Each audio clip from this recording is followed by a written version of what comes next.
¿Ya pueden ver la pantalla, chicos? Ya.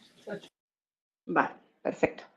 Ok, el día viernes estuvimos platicando respecto a este sexenio, cómo fue la relación que tuvo Luis Echeverría versus los movimientos sociales, cómo se mantuvo ese pilar del presidencialismo y del PRI en el poder de autoritarismo y aniquilación de los movimientos.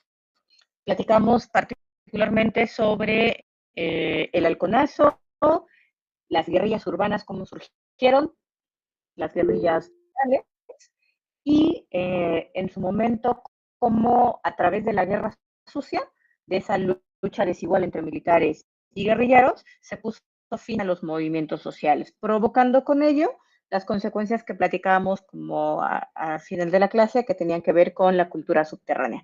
Creo que escuché que alguien levantó una mano, no sé si alguien quería preguntar algo. No, nada, es que se escuchaba un poco mal su micrófono, pero ya se escucha mucho mejor. Ah, ok. ¿Alguien más escuchó problemas con el audio? Sí, se escuchó como robot. Sí, como rasposo. Ok, a ver, denme un segundo. ¿Ahorita ya se escucha bien? No, se volvió a escuchar Sí, como igual. robot. Ok, denme un minuto, me bajo y me vuelvo a subir al Meet, ¿vale?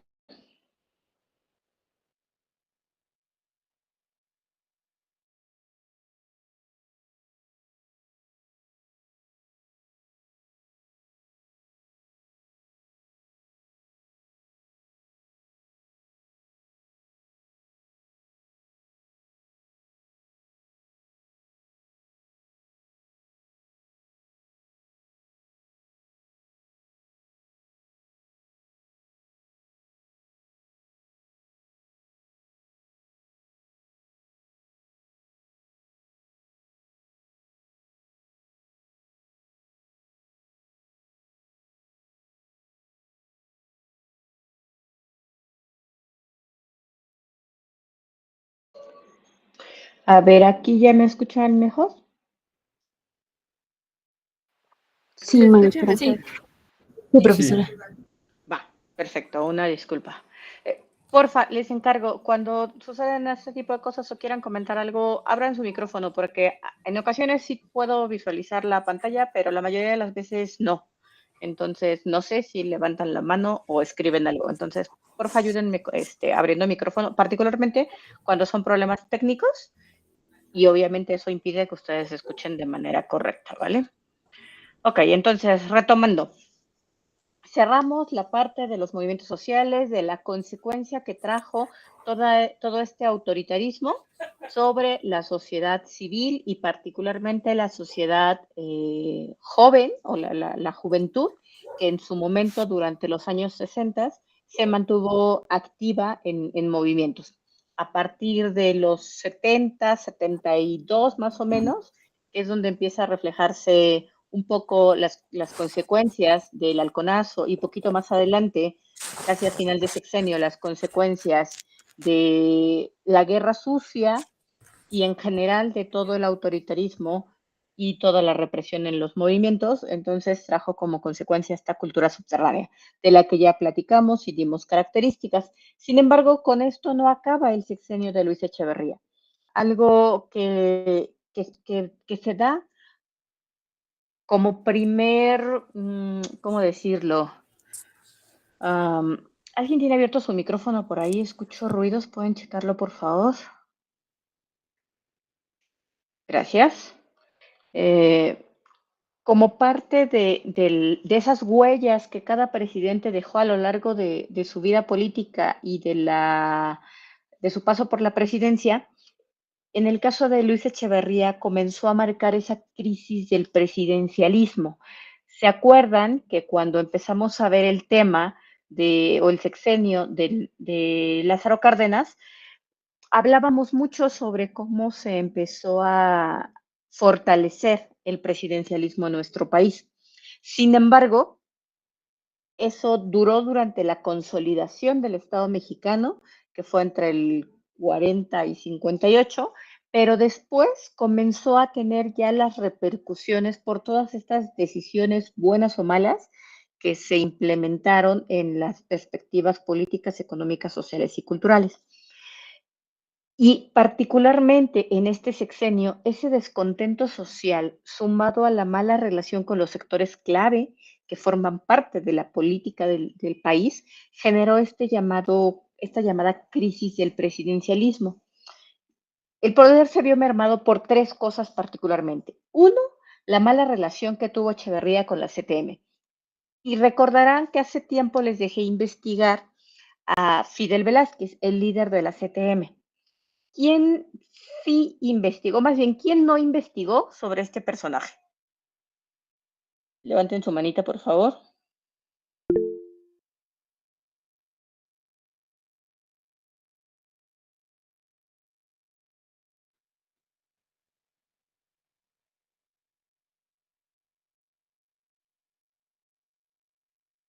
Ok, ¿son todos? ¿El resto seguros que sí investigaron?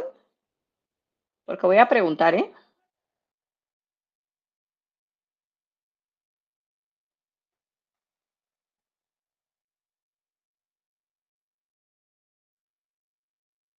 A ver, ¿cuántos tenemos?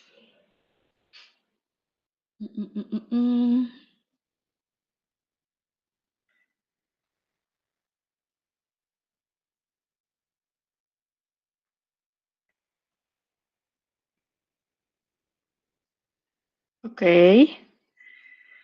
Pueden bajar la mano y ahora suban a los que sí investigaron.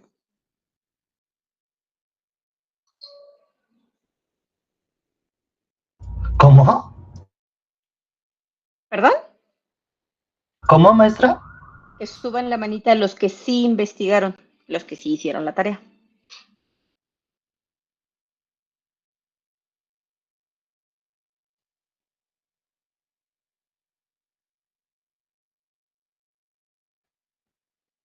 ¿Son todos?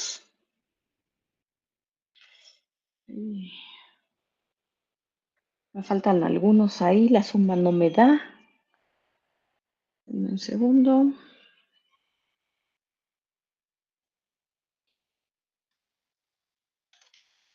Kevin Axel, Sandra Guadalupe, Cintia Ramírez, Karina Escalante y Víctor Molina. Ok, a ver, vamos con Sandra Guadalupe. Platícame, todavía no bajen la mano los demás, por favor.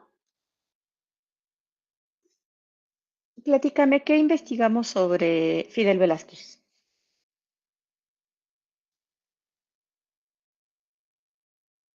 Perdón, maestra, no la escuché. ¿Qué investigaste sobre Fidel Velázquez?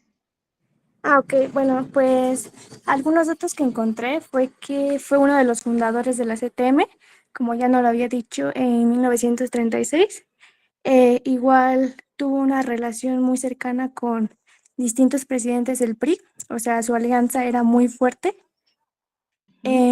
Su liderazgo fue muy largo, más de 50 años, que pues se convirtió en un símbolo de control sindical y fue muy fuerte dentro de la política y específicamente, obvio, en el sistema priista.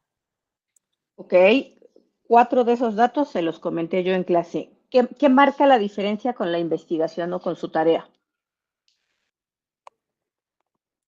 ¿Qué fue lo Em, adicional? Porque me están contestando lo que yo les comenté en su momento, pero eso ya lo sabíamos. O sea, ¿qué es lo relevante de tu tarea para decir, sí hizo la tarea, Sandra?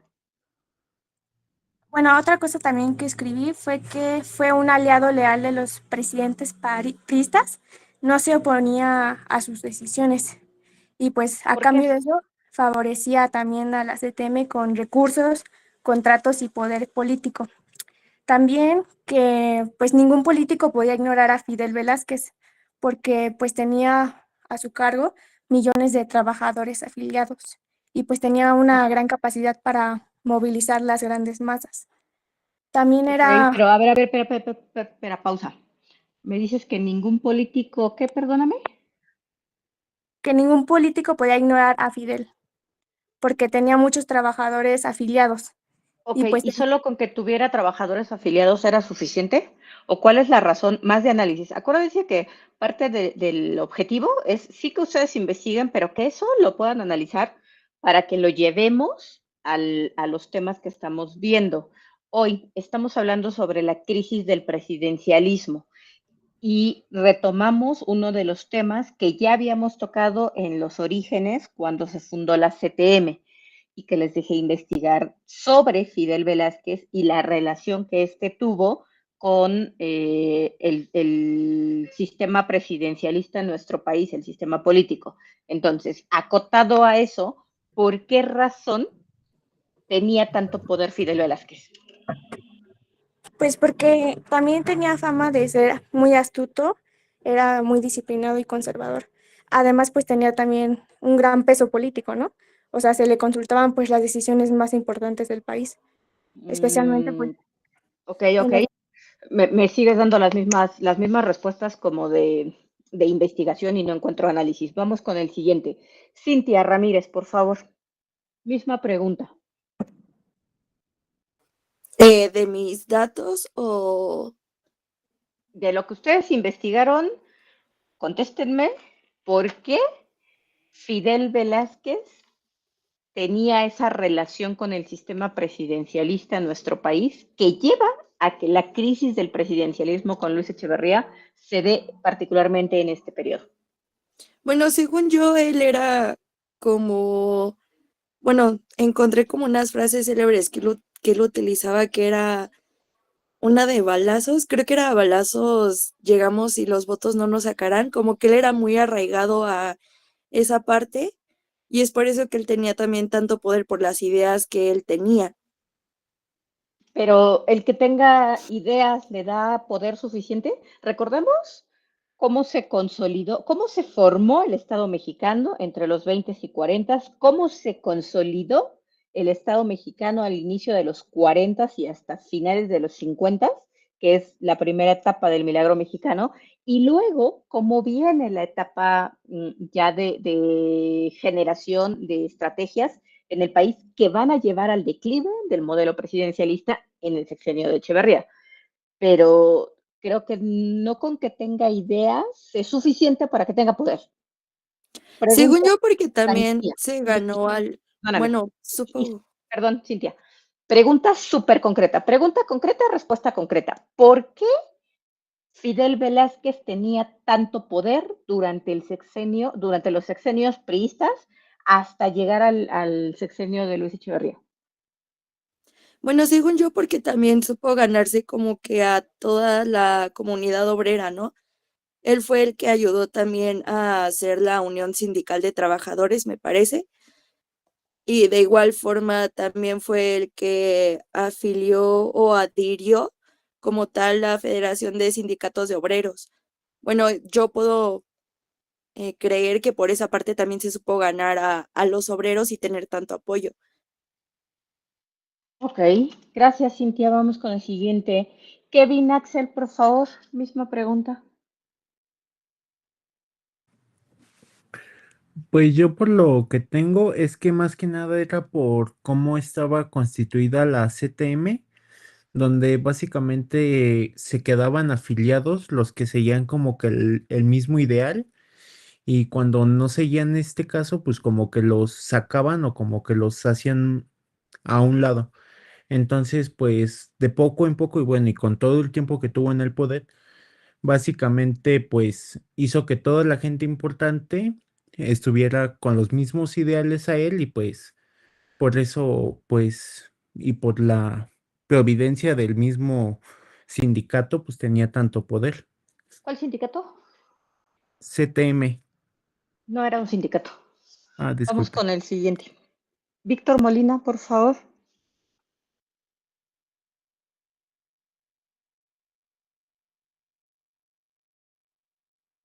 Víctor a la una. Ah, sí, yo aquí estoy, aquí estoy.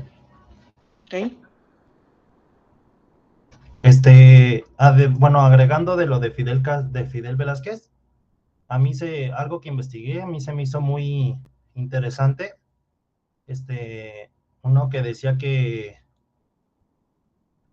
se le acusaba como de poner topes salariales.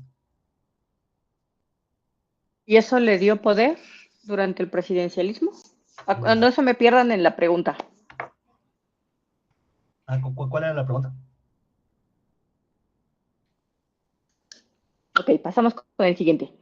¿Quién me faltaba? ¿Karina Escalante?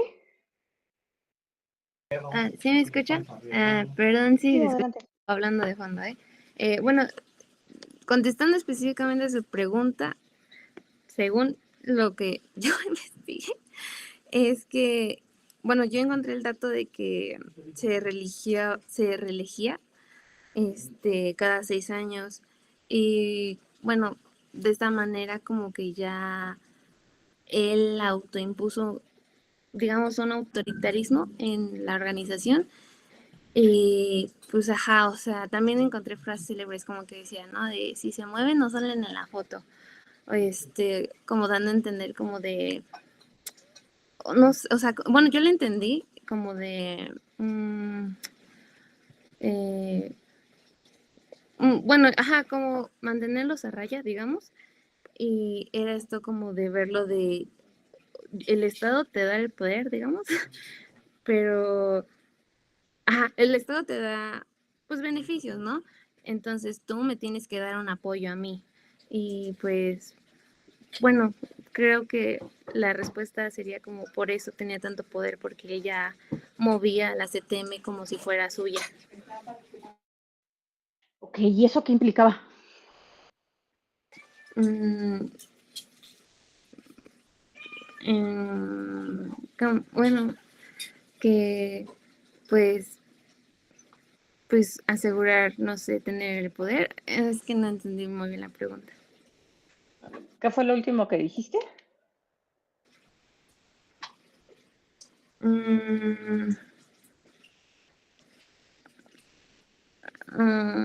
Lo de el apoyo.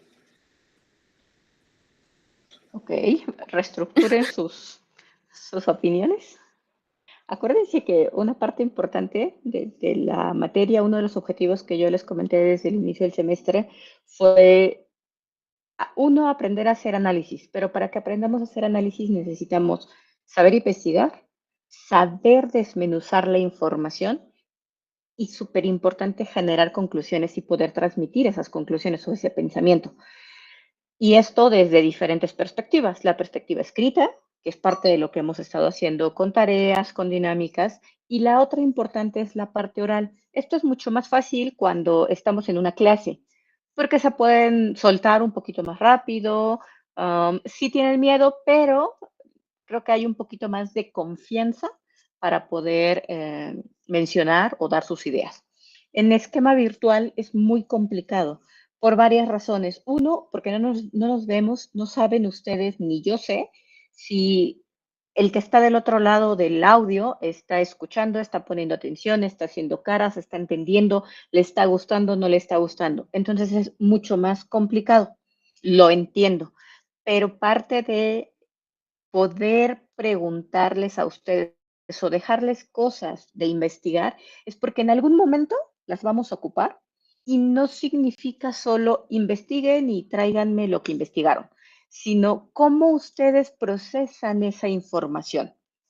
Porque en algún momento les dije también que la historia es cíclica, las cosas se van a ir repitiendo y cosas que vimos a lo mejor en el periodo de Lázaro Cárdenas los vamos a ver 50 años después o 100 años después.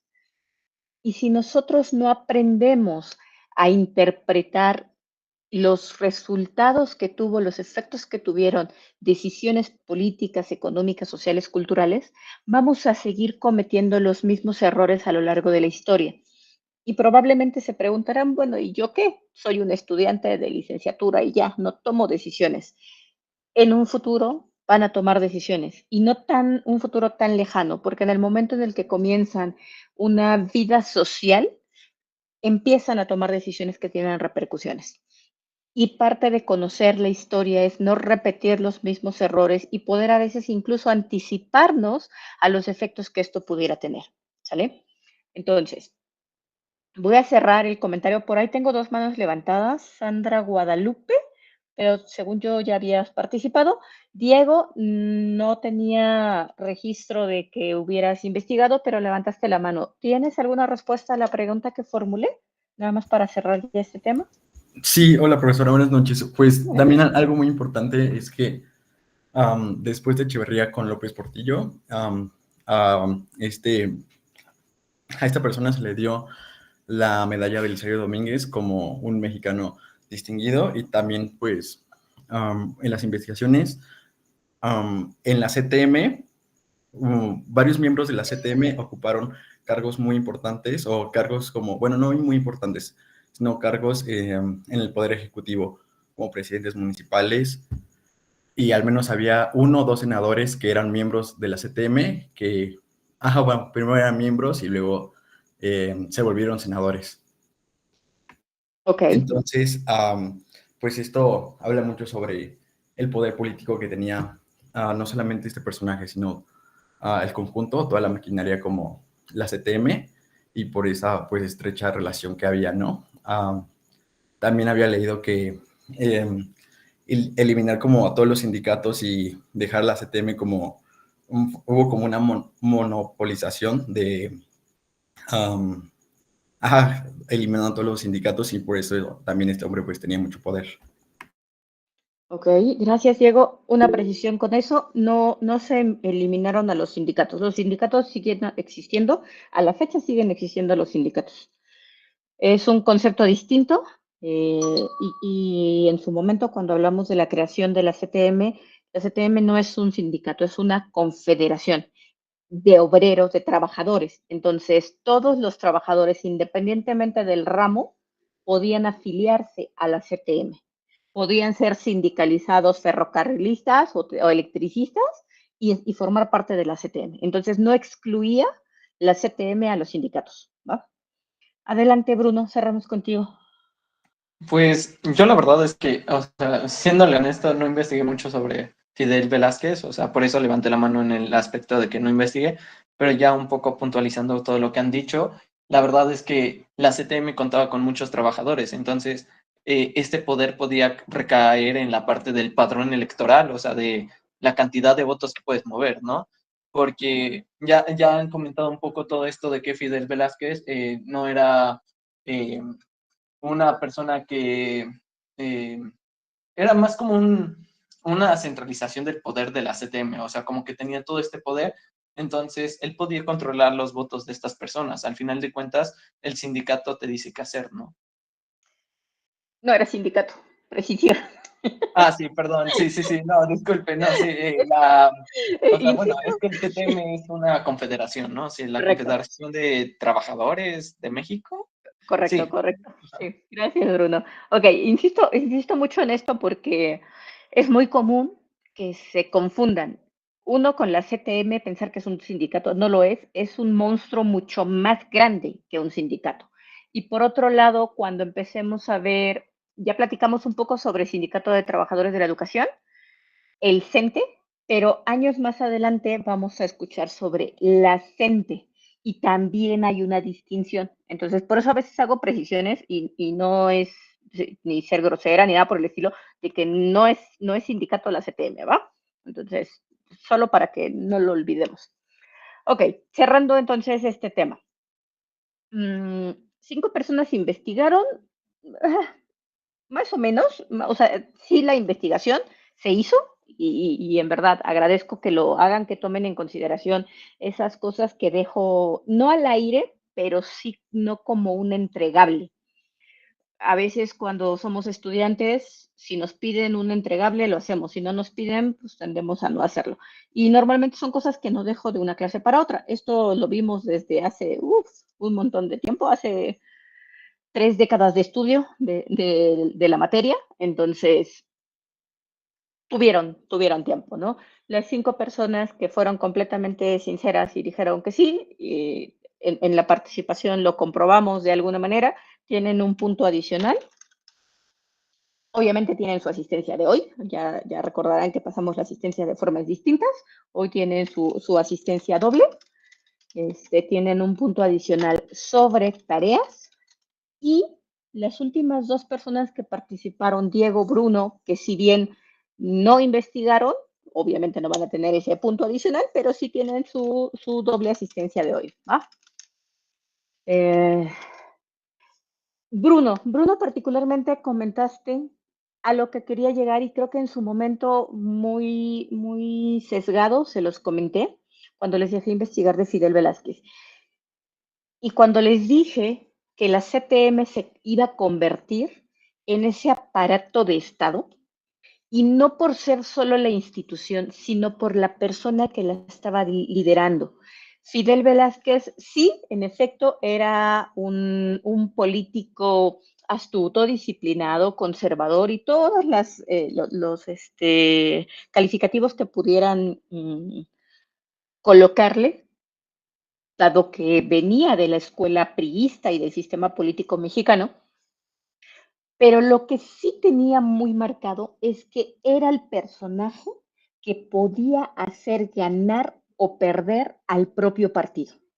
Él podía ser priista, pero si algo no le parecía, él podía hacer que las elecciones se fueran contra el PRI. ¿Por qué? Y lo mencionó Bruno, porque en su poder tenía todos los trabajadores. Y hay trabajadores de diferentes sindicatos. Y no solo era el trabajador, eran sus familias. Y recordemos que eran familias grandes. Entonces, con eso tenía centralizada a la sociedad y tenía centralizado el poder electoral. Por eso es que los presidentes no le decían nada.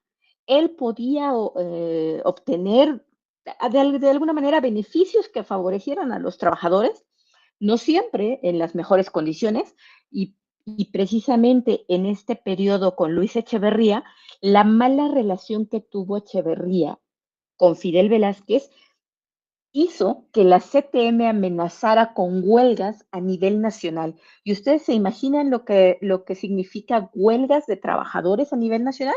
Eso era parar al país.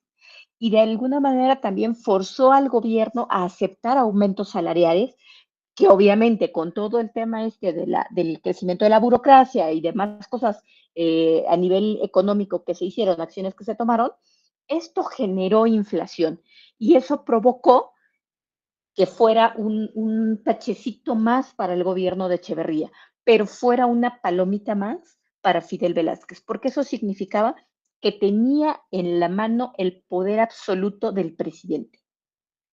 Lo obligaba a tener aumentos salariales y eso beneficiaba a los trabajadores, por supuesto que sí. Y es por eso que dentro de esos beneficios que él conseguía, él logró que cada periodo pudiera ser reelegido. No fue, ¿cómo decirlo? No fue impuesto, eran votaciones y se elegía y se reelegía y se reelegía, y creo que se los comenté en su momento, hasta que murió en el poder. Entonces, fue un personaje que tenía completamente el país controlado y el país hablando de la sociedad, de todo ese bloque que de alguna manera toma las decisiones vía padrón electoral o vía electoral. ¿Vale? Por eso cada presidente, en cuanto asumía su poder, tenía sus juntas de trabajo con Fidel Velázquez para ver cómo iba a ser la relación y el crecimiento y los beneficios hacia los trabajadores, porque era mantenerse respaldado por el poder social. El hecho de que no tuviera, en este caso Echeverría, ese respaldo, hizo que se amenazara con huelgas, que se amenazara con paros, que los trabajadores no estuvieran de acuerdo, que hubiera ciertas manifestaciones, y eso le restaba completamente poder social al presidente. Y si a eso agregamos una mala relación con los empresarios, ¿por qué? Porque estos ejercían presión para que el gobierno aceptara sus condiciones. O sea, veníamos de un esquema o de un modelo de gobierno, de modelo económico del desarrollo estabilizador, pero cuando entra Echeverría y quiere cambiarlo, lo cambia a un modelo compartido en el que las utilidades deben repartirse entre todos, pues obviamente ese es el primer golpe que les da a los empresarios. Y obviamente ellos pues no se iban a quedar con eso, iban a presionar para que esto no se llevara a la realidad y que los empresarios o el sector empresarial siguiera ganando. Y si a eso todavía le agregamos la mala imagen ante los movimientos sociales, no tenía Echeverría un respaldo de la sociedad para afrontar las presiones ni de los trabajadores, ni de los empresarios, y ni siquiera del propio sistema político mexicano. ¿Sale? Este, este fue el primer momento en el que se visualizó una crisis del modelo presidencialista, en la que el presidente ya no era la autoridad absoluta en nuestro país. Tan lo eran otros personajes, como en su momento Fidel Velázquez, que eran quienes tomaban decisiones y quien de alguna forma se alió o estuvo apoyando en la siguiente campaña presidencial, que ya platicaremos el día de mañana, cómo se da esa transición de poder al siguiente sexenio. ¿Va? ¿Dudas hasta aquí, chicos?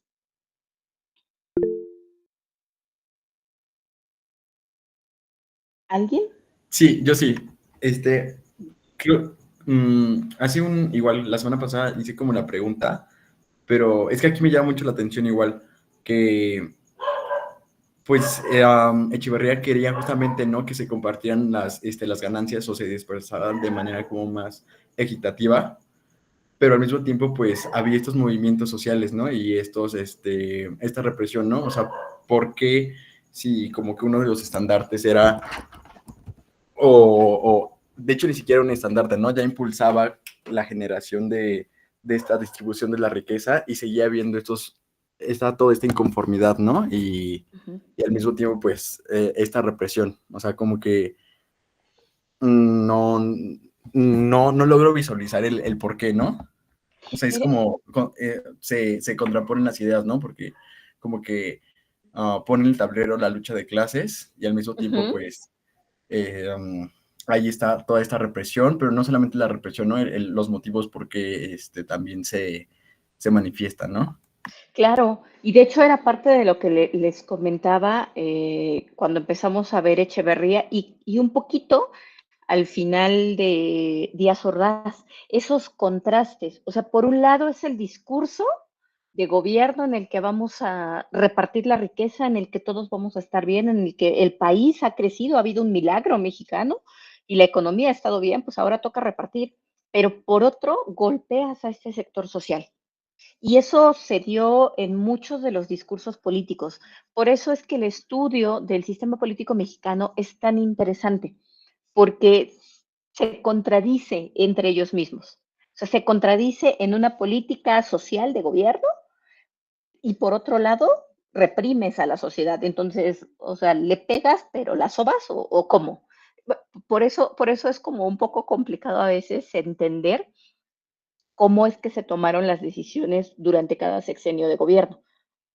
Porque lo que les comentaba, no siempre los resultados eran los esperados, pero algo que sí marcó siempre los gobiernos priistas, al menos hasta donde nosotros llegamos, que es 2010, todavía no me meto, bueno, priistas y panistas, fue el tema de la represión, el autoritarismo. Eso fue estandarte en todos los periodos de gobierno, aún cuando los discursos fueron de mucho apoyo a la sociedad, salvo un poco con el gobierno de Lázaro Cárdenas, que todavía no fue tan visible, pero porque estábamos todavía en la construcción del Estado mexicano.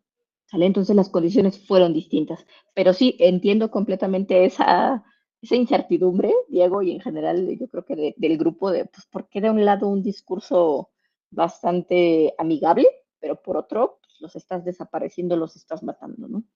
Tristemente fue la forma de gobierno que tuvimos y por eso es importante entenderla, comprenderla, para evitar que esto se vuelva a repetir en otros periodos. ¿Vale? Adelante, Daniela. Profesora, a mí me surgió nada más una duda, pero por curiosidad, porque hemos estado hablando de los presidentes y ya llegamos a la crisis del presidencialismo y me surgió la duda de qué papel jugó el Congreso o sea, si siguió siendo como subordinado del presidente o... ¿Nos referimos al Congreso, Cámara de Diputados y Cámara de Senadores? Sí. Ah, sí, por supuesto. De hecho, creo que todavía fuimos en los 30, finales de los 30 que se constituye el PAN. Para que él llegara a una diputación, le costó que casi 30, 40 años. Entonces, apenas, y se acordarán que cuando empezamos a ver reformas electorales, platicábamos un poquito de esa apertura política y demás, pero todavía no se tenía un peso político ni de izquierda ni de centro, o sea, no había oposición, para empezar.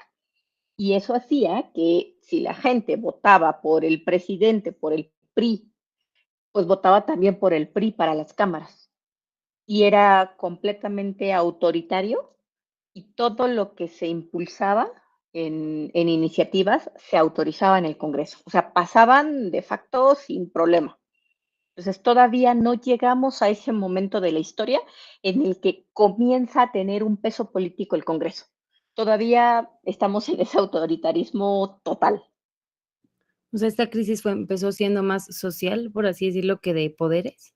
Empezó siendo social por la relación que tuvo con la CTM, porque no tuvo ese respaldo. Y si no tenía el respaldo no solo de Fidel Velázquez, sino de los trabajadores, pues entonces tenías a la sociedad descontenta. Sí. Pero también tuvo una mala relación con empresarios y es un sistema o es un grupo social de mucho peso en las decisiones de nuestro país. Y si a eso le agregamos la represión a los movimientos, pues todavía a aquellos que no formaban parte de la CTM o de los trabajadores, pero que estuvieron en movimientos sociales y fueron reprimidos, como los estudiantes y las familias de los estudiantes, pues no tenía buena cara, buena pinta el presidente versus con la sociedad. Entonces sí fue social. De hecho, todavía hasta este momento, y yo creo que en varias décadas hacia adelante, no vamos a ver que tenga un peso contrario político. Y eso se va a dar hasta la transición en el 2000. O sea, todo el siglo pasado. Se vuelve bastante interesante. Entonces ya vemos cómo se mantuvo, y creo que vamos a hacer una reflexión un poquito más adelante sobre cómo esto marcó una historia en nuestro país. Cuando hoy ya lo vemos a postiempo, dices, ay, no inventes, o sea, estamos hablando del 29 que se forma el PNR, hasta el 2000 que deja el poder, o sea, 71 años de gobierno. ¿Cómo se toleró esto? Bueno, las condiciones eran distintas, los grupos sociales eran distintos, hoy los movimientos sociales son distintos a los de esta época, incluso las decisiones que toma el Estado son distintas a las de esa época. Y ahí vamos a llegar un poquito a retomar lo del 68, pero la conmemoración que hubo este año y que marca también ¿cómo decirlo? No es un antes y un después, pero sí un poquito esa diferencia en la forma de gobierno respecto a los movimientos sociales. Pero lo vamos a ver un poquito más adelante, ¿va? Sí, gracias. Va, perfecto. Listo. Entonces, para ir cerrando, los resultados del sexenio. El resultado principal, el modelo fracasó, o sea, fue un completo fracaso. Nuestros indicadores económicos llegaron a un tipo de cambio de 20 pesos por dólar y ustedes recordarán que veníamos en 12.50. Entonces el peso sufrió una fuerte devaluación. En deuda externa creció de una forma exponencial, pasando de 4,000 millones a 20,000 millones de dólares. Entonces, algo completamente radical a lo que traíamos en 12 años promedio del desarrollo estabilizador. El salario real, que es el poder adquisitivo de la población, también se desplomó, cayendo a la mitad. Y esto marcó precisamente ese inicio que les decía de la crisis del presidencialismo y sentó las bases de la inestabilidad de la siguiente administración. Ya vimos la transición de Díaz Ordaz a Echeverría, y que si bien hubo un descontento social por el autoritarismo o por la represión a los movimientos, no se vio reflejado ni en la economía ni en la política. Pero cuando ya llega Echeverría y hace un cambio completo, estos resultados sí van a marcar una inestabilidad para el siguiente sexenio. Entonces va a ser bastante interesante cómo arranca el siguiente periodo de gobierno, ¿va? Pero ya lo veremos mañana. Y finalmente, como conclusión de este modelo económico implementado en nuestro país, pues en efecto fue un fracaso. El intento de expandir el gasto del Estado para sostener empleos y distribuir riqueza fue completamente insostenible. Y si a eso agregamos la corrupción y la ineficiencia, bueno, pues esto llevó al fracaso completo. Y hablamos ya de corrupción otra vez en otro sexenio, pero es como sentar esos cimientos apenas de la corrupción. Todavía no vemos el modelo priista corrupto en su máximo esplendor. Lo vamos a ver más adelante, ¿no? El principal impacto político fue el inicio de la crisis del presidencialismo, el fracaso económico, la represión social, la mala relación con la CTM, con los empresarios, rompieron completamente la capacidad del presidente para controlar a estos sectores, que eso había sido lo clave en el modelo presidencialista, que la relación y el control del presidente sobre estos tres sectores importantes fuera fuerte. Para este no se dio. Y bueno, a pesar de la creación de instituciones importantes como fueron el Infonavit y la Profeco, este sexenio estuvo marcado por represión completa, opacando la apertura inicial que hablamos en su momento, esa apertura social que intentó buscar para deslindarse de los acontecimientos del 68 y para tener contenta a la sociedad. Así que este sexenio no fue un ajuste. Recordarán que el tema inicial del periodo o de nuestro temario es la era de los ajustes, del 70 al 88. Pues no, este periodo o este sexenio no fue un ajuste, sino el comienzo del descontrol en nuestro país. Dejó una economía severamente dañada por la inflación y por la deuda y sentó las bases de la inestabilidad de la siguiente administración de gobierno priista. Entonces, marca los inicios de la decadencia del PRI como aparato de Estado, como poder político. ¿Sale? ¿Dudas hasta aquí, chicos?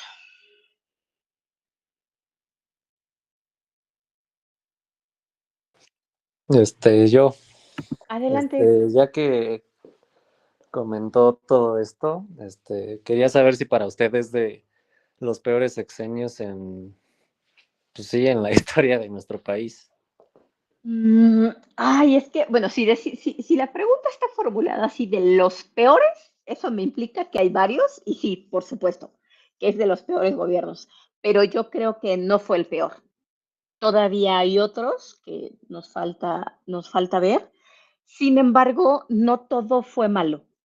O sea, parte, y creo que es lo que les he comentado clase a clase, parte de la intención de mostrar las diversas caras de la moneda en cada uno de los sexenios es poder rescatar esas cosas que fueron positivas y que incluso en algunos casos siguen vigentes. Instituciones importantes como el Infonavit, por ejemplo, la Profeco, que en su momento tampoco hacía mucho, pero en décadas recientes ya ha tenido un trabajo relevante.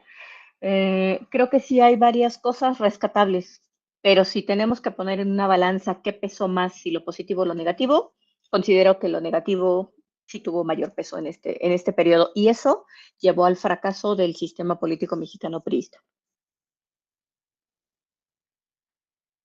¿Alguna otra duda, chicos? Perfecto, pues hoy nos vemos temprano. Estudien, traten de leer un poquito sobre el siguiente periodo, alguna opinión que vean, cosas importantes. No es cierto, antes de que se me olvide, van a tener una pequeña tarea. Estamos a 27, su tarea la van a entregar el próximo lunes 3.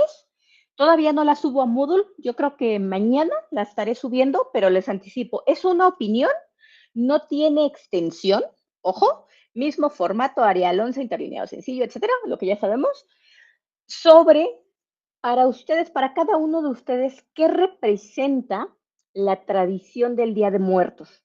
¿Cómo la viven? Estamos muy cerca. Creo que este semestre no tenemos días feriados por Día de Muertos, porque cae entre sábado y domingo. Entonces nos vamos a escuchar toda esta semana. pero les anticipo, la tarea es que me den su opinión o me digan en una hoja, en un escrito, cómo viven la tradición de Día de Muertos y qué representa para ustedes.